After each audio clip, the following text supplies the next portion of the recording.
pinapanood akong series. Pinapanood kong series hanggang 11 episodes lang siya. Nasa episode 10 na ako. Pero hindi ko siya gusto.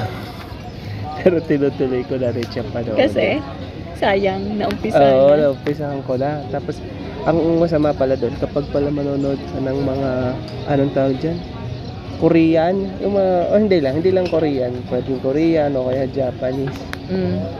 Ang hirap kasi nasa episode 5 na ako, hindi ko pa maintindihan yung nangyayari kasi magkakamukha lahat yung characters. Hindi mo kilala, no? Hindi ko kilala. Sino yung sinutukoy niya? Ang hirap pang ito ba yun? Ito ba yun? Kailangan kong panoorin Lalo pa na pag Korean. Pero usually naman, mga episode 8 yan, medyo nag-gets ko na. Kasi yun nga, nung episode 8 na din, medyo gets ko na. Napapangitan na ako dun sa series.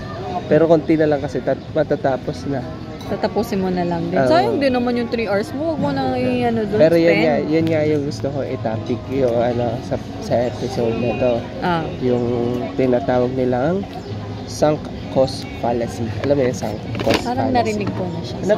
Pinabasa mo or yun the sa word book. fallacy. Yung book na pinabasa ko sa'yo. Yung parang thinking, parang upside down. Chinek namin sa ChatGPT. Ang ibig sabihin ng sunk cost fallacy ay, ano nga yun? Pag nag-invest ka na ng, time, money, effort, pero it's not serving you anymore. Pag hindi nahihirapan ka mag-let go sa bagay kapag marami ka ng na-invest na oras, na pagod, na pera. Oo. Tama, katulad nun. Sabi mo, tapusin ko na. Parang sa relationship. Kasi sayang. Minsan kasi parang dapat daw parang ay naku. Tupi. Hindi, joke lang. Ano tawag dito? Minsan kasi pwede siyang maging negative sa ibang bagay. Kasi hindi okay pa yun sa akin, hindi masyado nakaka-apekto kasi actually nakaka-apekto pala kasi limited ang oras natin. 'Di ba? Parang sayang yung oras ko, nanonood ako ng pangit na para sa akin pero tinutuloy ko pa rin. Oo. Hindi agad maka-move on sa next. Grabe, umabot ka ng 10 episodes. Oo, hanggang episode 11 lang yan. Saka mo na-realize na hindi maganda yung episode. Hindi, alam ko na nga nang hindi maganda pero tinutuloy ko na lang siya for the sake na matapos kasi nasimulan ko na siya.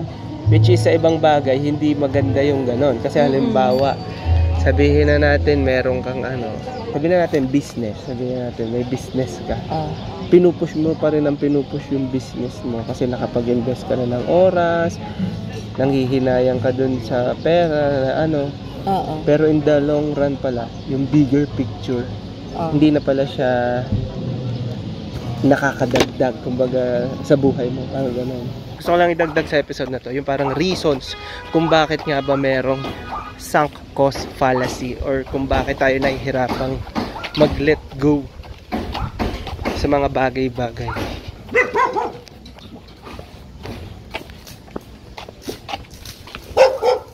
Walang tali yun.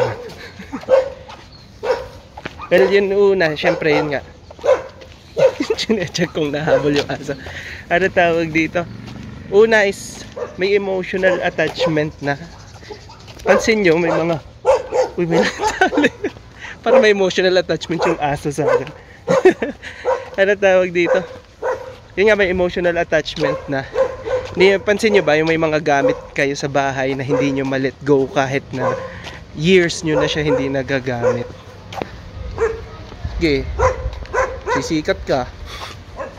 Another reason pa yung peer pressure. Parang naiisip mo kung anong iisipin ng iba kasi parang pag binitawan mo yun, magmumukha kang quitter, 'di ba? Loser.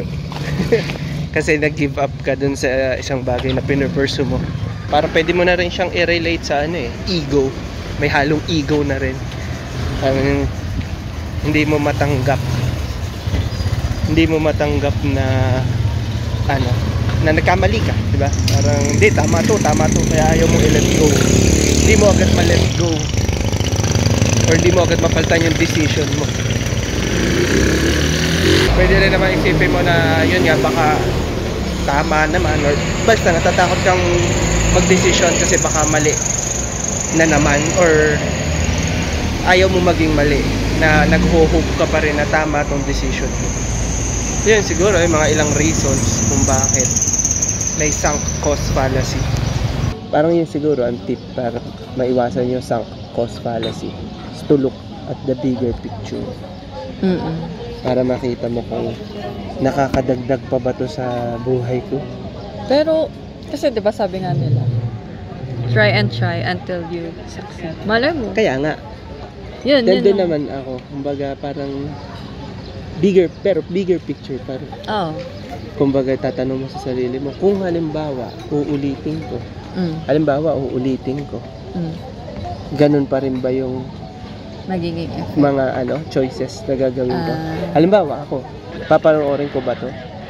Hindi. O, ba't ko pa tinutuloy? Diba? Siguro itutuloy mo yon kung may makikita kang magbabago ng interest mo dun sa pinapanood mo. I mean, may bigla kang hahanapin, ganyan. May reason kung ba't mo siya papanoodin. Kahit nakakatamad siya. Kunyari, para lang makita mo kung may mga maling anggulo ang camera, papanoorin mo. Gets mo? Parang mag-iiba yung approach ko. Oo, Diba? yun. Mag-iiba. Siguro, pwedeng ganun. Ibang Kaya perspective. papanoorin mo. Yeah, ganyan. Diba? Hindi, pero ang point ko lang kasi dun is entertainment talaga. Hindi so, na ako na-entertain. Yun, pag iba yung purpose mo, syempre. Hindi Pwede. na maano yung fallacy. Eme.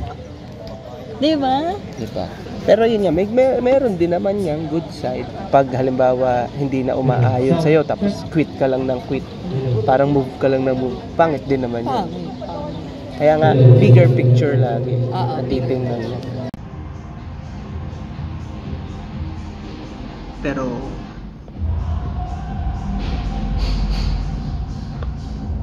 anong kailangan gawin or anong pwedeng gawin para ma-counter yung sunk cost fallacy? Well, number one is yung awareness. Kasi yun nga, at least iba pag alam mo nang may ganong fallacy na nag-e-exist, magiging aware ka na yun yung pinagdadaanan mo. So, syempre, number one yun is awareness na parang, halimbawa, na panood mo to. So, marirealize mo na, parang ganun yung pinagdadaanan ko ngayon. Hindi ko ma-let go yung isang bagay. Dahil, nangihinayang lang ako dun sa mga na-invest ko na sa kanya.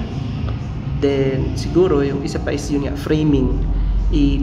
Titingnan mo siya in a different way. Na instead of titingnan ko ano yung nabigay mo na, pwede mong tingnan siya, ano ba yung magigain mo naman kapag binitawan mo na. Then, yun, isipin mo na lang din na okay lang din naman na wala, tao lang, nagkakamali. So, i-accept na lang na nagkamali. Hindi man ibig sabihin na pag nag-stop ka dun sa pinili mo, hindi man ibig sabihin na sumusuko ka na. Ibig sabihin lang nun is naghahanap ka ng ibang possible na paraan para mas maging successful or para mas makuha mo yung goal mo. Kaya tama din yung naisip mo kanina. Pwede mo na i-approach yung isang bagay kapag halimbawa it's not serving you na. Oo. Pwede mo siyang hanapan ng anggulo na it's serving you. Kasi yun nga, halimbawa yung pinapanood ko, it's not serving me anymore sa entertainment, as entertainment. Pero yun nga, pwede ko siyang i-approach as education na lang siya, na parang, bakit to pangit? Bakit siya pangit para sa akin? Ayun, pwede mo siyang Education na lang, review Pwede na lang. mong i-vlog, iko-content Ang mo. tinutukoy ko nga pala ay yung 9 puzzles na series. Saan yun? Netflix? Disney Plus. Oh, pwede kang maging golden review ba yun? Pangit. Hindi, okay As din in? naman. Basta marami siyang elements na hindi ko nagustuhan. Oh. Hindi lang siguro sa Sa nga taste pala mo. ay Yun yung pangit kapag yung sunk cost fallacy, hindi ka makalet go dun sa bagay na hindi na nagsiserve sa'yo. Pa-relationship, career, or... Kasi malay mo, bigla namang umokay. Di ba? Katulad doon, episode 11, biglang, oh, ang ganda wala. Hindi. Yun ay, paano kung hindi? Hindi waling. Kaya nga. Siguro ang magandang point doon para ma-counter lang yung sunk cost fallacy. Huwag kang magstay dahil lang sa ininvest mo na. Huwag yun ang gawin mong reason kung bakit ka mag-stay doon sa pinili mo yun. Magstay ka kasi yung future, Yes. looking forward Oo. ka dapat, Oo, hindi kaya looking back. Gets Huwag ka mo? nang magdagdag pa ng sasayangin mo. Yeah. Oras, money, time. Oo. May Yun yun. maraming ganyan sa stock market. Yung ayaw bitawan yung stock. Kasi ang Baka- tagal niya ng hawak, yung oras niya na hawak yung stock na yon, nanghihinayang siya. Hindi ko bibitawan tong SLP. Matagal ko nang hawak di ba? Kung tutusin, kung nilipat niya na pala yon sa ibang stock, tumaas na sa Kaya sa relationship, ang tagal na namin, ganyan. Pero hindi ka na masaya. Oo. Pero, yun nga, sabi mo nga, Check. Hello. wag din naman yung agad bibitaw. Hello. Sound check. Tulad nga ng sabi ko, ang tingnan mo is yung Ibahin mo yung future. approach. Malay mo Oo. magbago. Kung may pag-asa magbago. Sa kumbaga, you're looking forward. Hindi ko siya i-break kasi may pinagsamahan na kami, 10 years na kami. Kilala ko Hindi. na ang family nila. Dapat hindi ko siya i-break kasi kaya pa naming maka 10 years pa. Ganyan dapat. Kaya pang i-work out. Ayun. Ayun. Ayan, ganyan yun. episode 13. Hindi pala. Episode 19. Episode 9. Google niyo yun. Sunk cost fallacy. Ay, hindi ko na-request ng Hello, crispy ang sound. aking bacon. I'm so sad.